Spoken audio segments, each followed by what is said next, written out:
नमस्कार मैत्रिणींनो, मी कोमल आणि पुन्हा एकदा माझ्या छोट्याशा व्लॉगमध्ये तुमचं अगदी मनापासून स्वागत करते। तर आज आहे रविवार आणि हा रविवारचा व्लॉग आहे आणि खूप दिवसांनी सकाळी असं छान ऊन पडले। माहिती नाही हे किती वेळ राहील, पण आता तरी सध्या छान वाटते। आज सुट्टी असल्यामुळे मुलींना मस्त केसांना तेल लावून मसाज करायचं आहे। असं तर दर शनिवारी रात्री आमचा हा कार्यक्रम ठरलेला असतो, पण आम्ही काल बाहेर गेल्यामुळे ते काही शक्य झालं नाही। त्यामुळे आज सकाळी सकाळी तेल लावायला घेतलं, कारण इतर दिवशी केसांना तेल लावायचं, मसाज करायचा, केस धुवायचे यामध्ये जास्त वेळ जातो आणि तेवढा वेळ शाळेमुळे काही मिळत नाही। त्यामुळे सुट्टीच्या दिवशी मी आवर्जून तेल लावत असते आणि मसाज केल्यामुळे कसं केस पण मजबूत होतात, मन पण शांत राहते आणि ह्या निवांत वेळेत त्यांच्या गप्पा गोष्टी ऐकल्या जातात आणि नातं अजून जास्त घट्ट होतं असं मला वाटतं। मुलींना छान तेल लावून मसाज केला आणि छान त्यांचे केस धुवून घेतले। आणि आज मुलींना खायची होती पुरी भाजी, त्यामुळे संडे स्पेशल मस्त असं पुरी भाजीचा बेत केला होता। पुरीसाठी पीठ मळून घेते, तर गव्हाचं पीठ घेतले, त्यामध्ये रवा घालून घेतलाय, 1 चमचा साखर आणि थोडंसं मीठ घालून थोडं थोडं पाणी घेऊन हे घट्ट असं मळून घ्यायचंय। पुरीचं पीठ नेहमी घट्टच ठेवायचं, पातळ ठेवलं की त्या पुऱ्या फुगत पण नाहीत आणि तेल पण त्यामध्ये जास्त राहते, त्यामुळे घट्ट पीठ करायचं।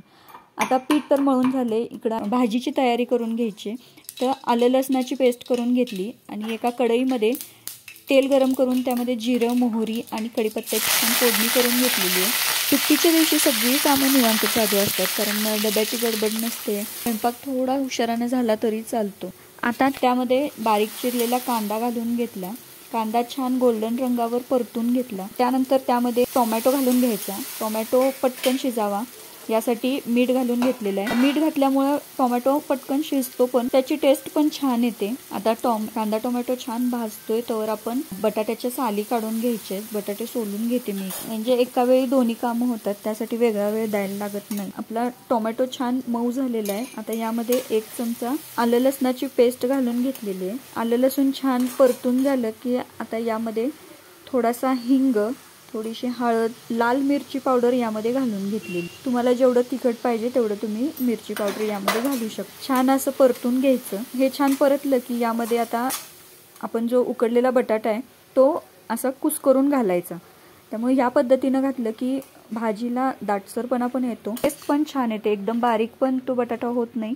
त्यानंतर यामध्ये गरम पाणी घातलेलं आहे, आपल्याला जसं जेवढं पातळ पाहिजे त्या हिशोबाने आपण पाणी घालायचं आहे। त्यानंतर यामध्ये कसुरी मेथी 1 चमचा, गरम मसाला 1 चमचा, धनेजिरे पावडर घातलेली आहे आणि हे छान हलवून याला आपण बारीक गॅसवर शिजायला ठेवून द्यायचं। एक छान उकळी आली की ते गॅस बंद करून आपण तळायला घेते। त्यासाठी आपण जी कणिक मळलेली आहे ती एकदा मी छान अशी मळून घेते।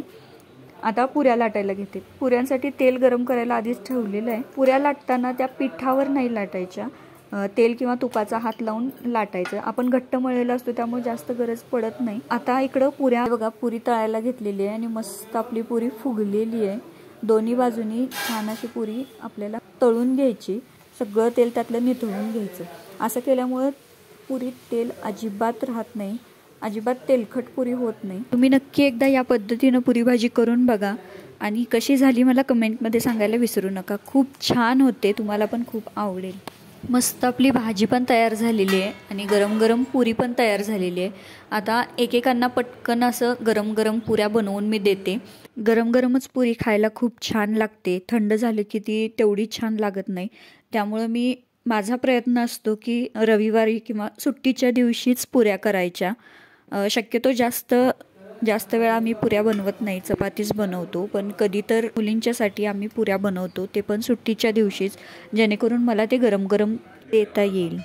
प्रांजली तर हॉलमध्येच अभ्यासाला बसली होती, त्यामुळं म्हणलं तिला पहिला देऊन घ्यावं, म्हणजे तिचं एकदा जेवण झालं की ती परत अभ्यास करायला रिकामी होईल, त्यामुळे तिला पहिला देऊन घेते। जेवण पण होईल आणि TV पण बघायचं होईल। मुलांना थोडंसं अभ्यासातनं हा रिलॅक्स वेळ मिळाला पाहिजे असं मला वाटतं।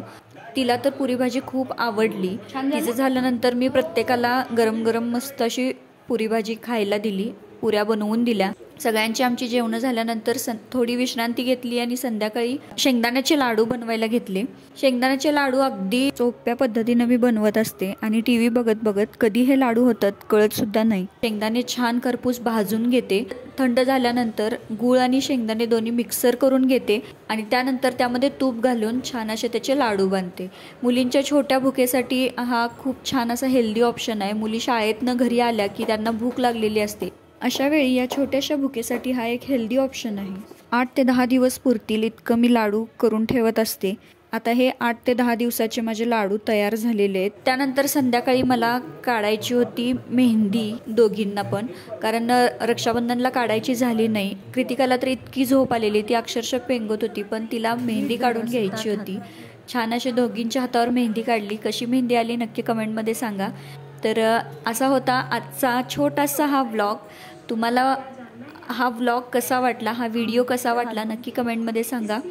व्हिडिओ थोडा जरी आवडला असेल तर व्हिडिओला एक लाईक नक्की करा। चॅनलवर नवीन असाल तर चॅनल सबस्क्राईब करा। पुन्हा भेटू अशाच एका छानशा व्हिडिओसोबत। तोपर्यंत खुश रहा, आनंदी रहा आणि स्वतःची काळजी